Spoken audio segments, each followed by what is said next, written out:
Hey, this is Big Gene from Raw Deal, The Last Big Night. Oh, I'm here to dispel some of those comments and those thoughts and what people were thinking and saying about the A&E who killed Tupac.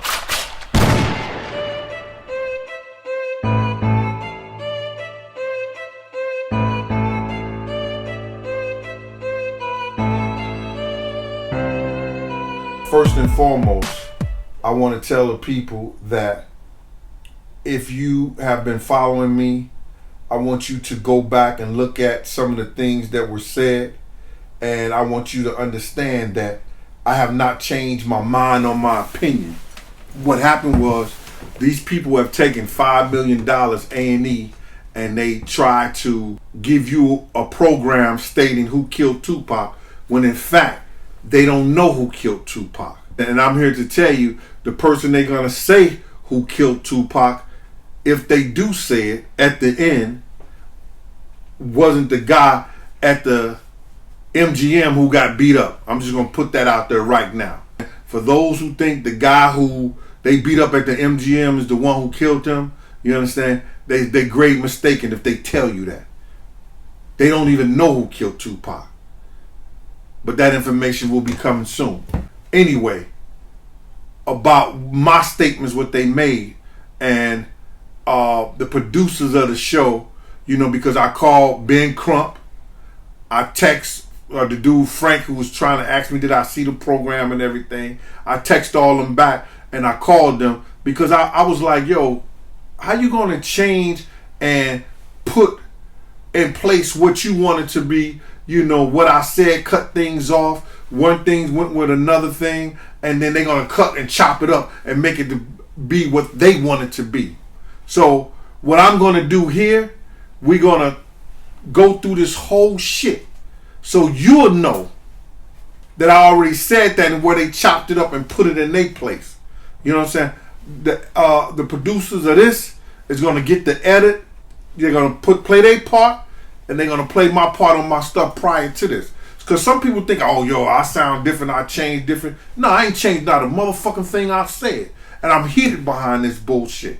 You understand? I called Ben Crump myself, and I said, yo, Ben, y'all got me looking crazy out there, man. You know what I'm saying? When I said Puff had 127 employees, yo, that was after the Soul Train incident. And I said to you, and I said to him, I said, yo, Puff told me, yo, I got 127 employees. If I was in some gunplay, you understand, those white folks wouldn't spend money with me. You understand? But I'm tired of living my life like this. And something gotta change. I don't give a fuck if Pop gotta die. I don't give a fuck if Big gotta die. I'm tired of living my life like this. And walked up the steps. They didn't put that shit in there, but they cut it and put it like they wanted to put it. I told this nigga Puff I got these dudes. And he took off running. And Puff was way upstairs, and I didn't even think he heard me. Puff said, yo, Gene, who you talking to? I said, Chaz, why? He said, why you tell him I ran? I ain't run. You should have just told him I took a left. I said, you took a left? He said, I started laughing. Chaz said, what'd he say? I said, yo, Chaz, he said, I should have told you just took a left. And then Chaz started laughing and everything like that. So then that's when Puff came down the stairs. And Puff's like, yo, Gene, I got like 127 employees. All these people depend on me for their livelihood. He said, if those white folks even think or knew that I had anything to do with any kind of gunplay, they're not gonna fuck with me. They're not gonna spend no money with me. I'm about making money, taking care of people, and having people take care of their families. And I said, you right. I got you on that. You understand? He said, but I'm tired of living like this. And as he was going up the steps, he said, but I'm tired of living my life like this. I'm tired of living my life like this. And he said this shit verbatim. He said, I don't give a fuck if Pac gotta die. I don't give a fuck if Big gotta die. He said, I don't give a fuck if Suge Knight gotta go to jail. I'm tired of living my life like this, and something gotta change. Now, at the time, I didn't know that was some kind of self-fulfilling prophecy this dude was making. But what he said that particular day, all that shit came true and to life. And the shit is eerie and scary to me right now. The shit with the Pac, you understand? And the Suge Knight incident when we ran up on them in California by mistake. We driving by the House of Blues, and I was telling Pac was in a white Rolls Royce drop top. Suge was in a red one. I told y'all before how Pac looked at him, and look at Puff didn't say a motherfucking thing. Stayed on the phone. We went up there and he talked to Suge. Now, prior to this whole shit, and this is why I said I don't think, you understand, and I told us I don't think Puff had anything to do with that shit with Keefy D. I don't really know because I can't say what this man had a conversation with him, but I don't think so because Riz, who was right there and had them things in his hands, he the one who saw Pac and Suge down there chilling. He didn't have to tell us to go back around. He could have jumped out the car and went and did whatever he did. But he told us to drive around so Puff could talk to them. And I said that before. Your people came to me with the fucking book deals and shit like that. I was trying to get at you. If I was trying to get at you, bruh, when those folks came with me, to me, nigga, you wouldn't been sipping on no Ciroc. You would have been 3 hots in a cot. Check out the picture. It seemed like everybody go to jail or end up dead but you. You forgot. I was there at City College, bro. I was the one at City College that opened the doors to help save those kids when you ran the other way. Are you serious? I'm gonna give you this one, man. And the only reason I'm giving you this, because people got you pegged for some wrong shit. They try to put the murder rap on you. But me and you both know that ain't your makeup. And I'll give you that one.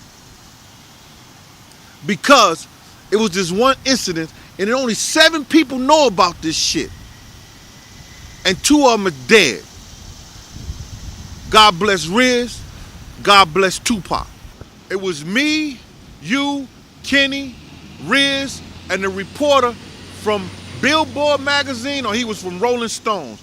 All I remember is the article when you had the white suit on and you was in the flotation device inside the pool. You understand? And they had another picture that you was behind a billboard of the Marlboro man that had the billboard behind you. Now, we driving around Cali. He doing an interview with you and everything like that in the car. So next thing you know, we drive behind the House of Blues. Guess who we see? We see Pac and we see Suge. Pac is in the white drop-top Bentley. Suge is in the red drop-top Bentley. We drove by them and Riz was like, oh shit, there go them niggas right there. And then you said, who? That was Pac and that was motherfucking Suge. You said, Kenny, drive back around. Next thing you know, Kenny get ready to drive back around the corner. Riz got 40 cents in his hand. I'm looking at the reporter. Reporter look like he about to shit on himself.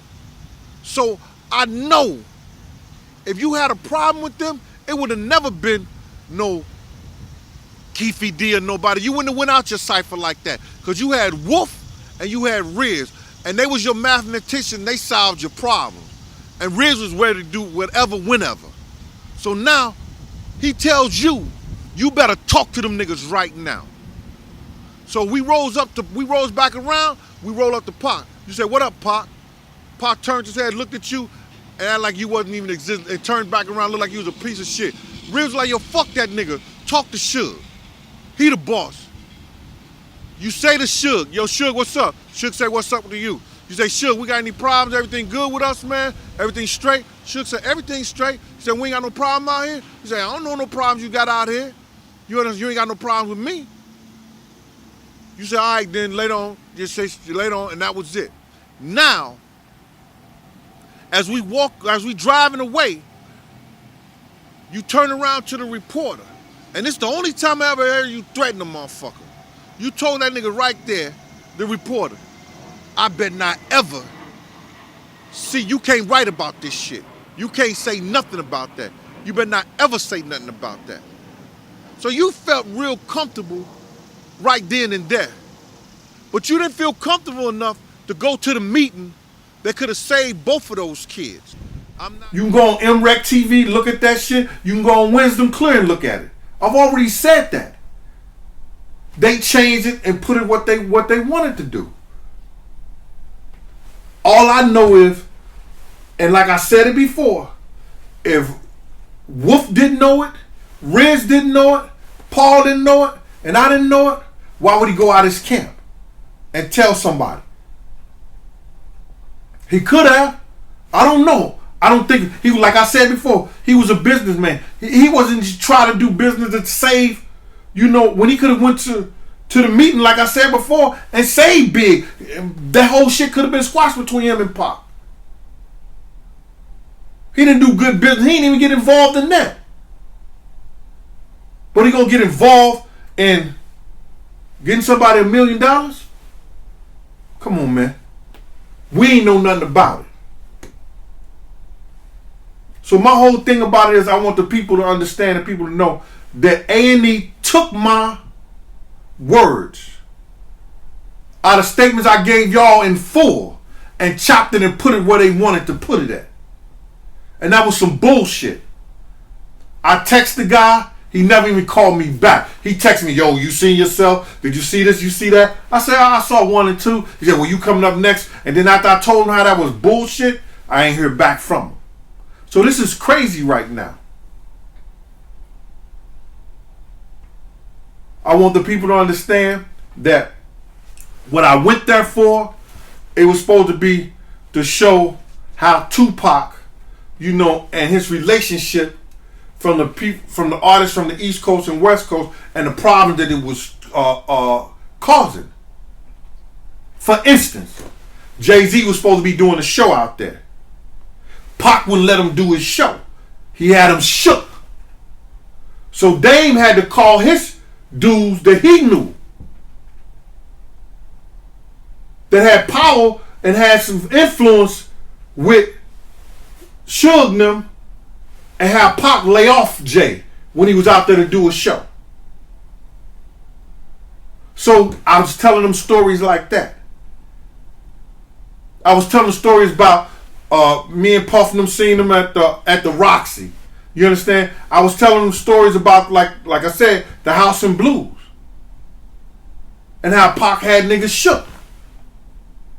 When I speak to Ben Crump, he tells me, Pac family didn't want that kind of stuff out like that about him, and that I didn't want the producers to make you look like you and Puff had there was a rift between you and Puff. I was like, what the fuck is this kid guy talking about? He ain't never seen none of my YouTube shit. I don't give a fuck what Puff think. This shit is crazy right now, man. They took that $5 million that they did this little show with, and you still not gonna know who killed Tupac.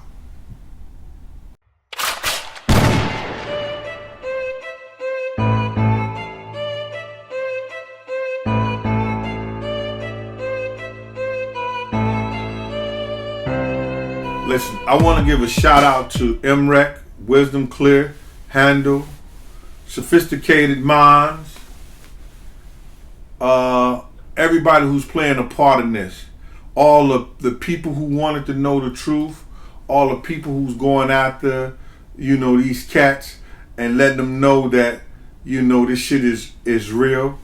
I was disturbed behind a lot of this shit, man, because you get like my young fellas be saying, yo, Gene, fuck them, they internet trolls, man. You can't pay that shit no attention. I said, well, how a motherfucker gonna think that the killer called me that night when I'm telling a motherfucker on television I got a phone call? I got a phone call from my man.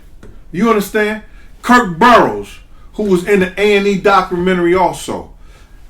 He knows this to be truth. I told him on Thursday before Big got killed that I got a phone call from a dude from a federal penitentiary. My man. Mecca Audio, people know what I'm talking about, who was in the 90s and out there in the 90s partying and shit like that. When I say Mecca Audio 2000, Club 2000, they know who I'm talking about. I got a phone call from him via Dawn Farrell from him. He was right on the phone with her. He told me to vest up. I said that in my documentary. I had already got a call from Unique telling me to vest up. You understand? Which I called Kirk Burroughs and I told him about that.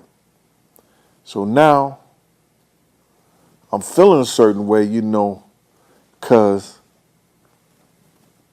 I just had this the fuck is we going to this vibe party? And it's the last night we're supposed to be in California. I got another phone call that day from a dude who hung out with Jodeci. Now, Jodeci used to be with, Death Row Hard. So my dude who was rolling with them gave me a phone call. 2. And I got another phone call from a gangster dude from New York, who I won't mention. Yeah, it's going to be some street dudes or whatever. So I don't know what people looking at. I don't know what people perceive. But I'm coming to you wholeheartedly.